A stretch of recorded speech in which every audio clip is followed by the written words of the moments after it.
Welcome to Podcasts, where today we're diving into the dark and twisted world of everyone's favorite blood spatter analysts turned vigilante serial killer, Dexter Morgan. You know that show that made us all feel weirdly uncomfortable about rooting for a murderer? The fascinating thing about Dexter is how it completely changed what we thought was possible in television. I mean, here's a show that took a serial killer and made him the hero. Well, not exactly a hero, but you know what I mean. Right. And it's not just any serial killer. We're talking about a character who works for Miami Metro Homicide while secretly following this elaborate code of ethics. The Code of Harry. That's really what makes the show so compelling.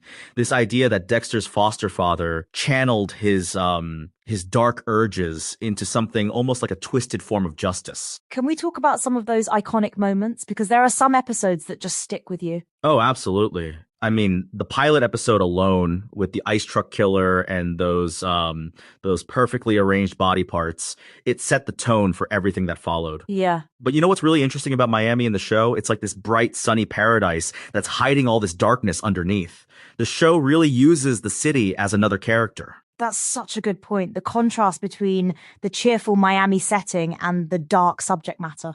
And speaking of iconic moments, we have to talk about the Trinity Killer arc. John Lithgow's performance was just... Oh my God, yes. Season 4 was probably the peak of the entire series. The way Trinity seemed like this perfect family man, but was actually this monster underneath. It's like he was showing Dexter his own possible future. That finale, though. Rita in the bathtub.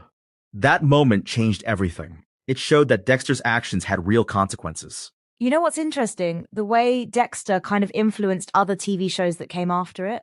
Oh yeah, like Breaking Bad and Walter White. These shows about morally complicated protagonists who kind of blur the line between good and evil. Right. But Dexter was really the first one to push that envelope so far. I mean, here's a guy who literally cuts people up into pieces, and yet we're somehow on his side. Let's talk about some of those other memorable episodes. The one with the Barrel Girls. Season 5, yeah. The whole Lumen storyline. It was interesting because it showed Dexter actually trying to help someone instead of just satisfying his own needs. And what about that Thanksgiving episode with Trinity? Oh, that's actually one of the most tense hours of television ever made. The way Dexter and Trinity are just sitting there at this normal family dinner, both knowing who the other really is. The writing in that scene. All those double meanings in their conversation. And John Lithgow just absolutely nailing every single line. Can we talk about Deb for a second? Because her character arc is just... devastating. Just devastating. The way she slowly discovers who her brother really is, and then what that knowledge does to her. Yeah. And you know what's really interesting? The way the show uses Dexter's inner monologue. It's like we're complicit in his crimes because we're literally in his head. That's such a good point about the narration. It makes us sympathize with him even when he's doing terrible things. Exactly.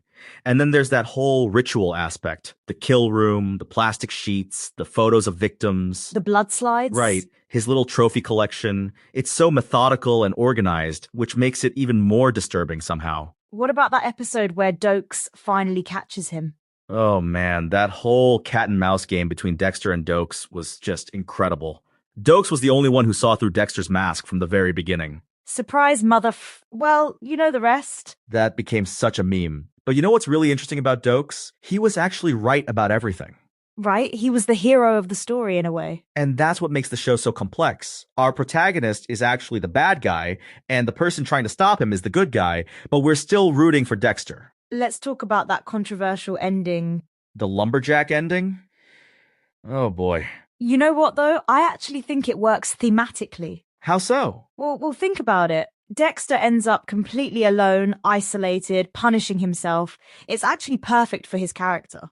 That's actually a really interesting way to look at it. He loses everything because of what he is.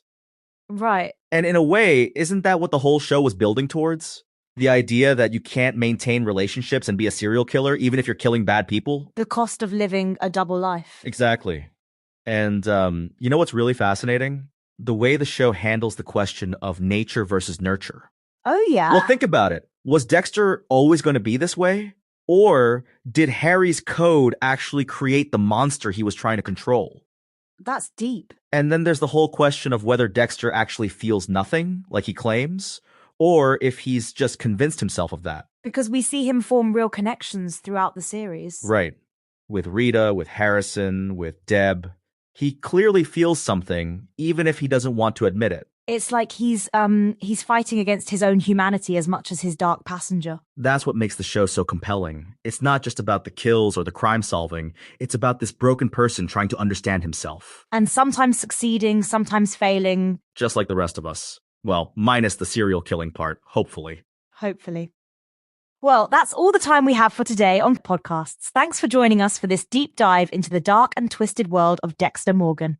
Until next time.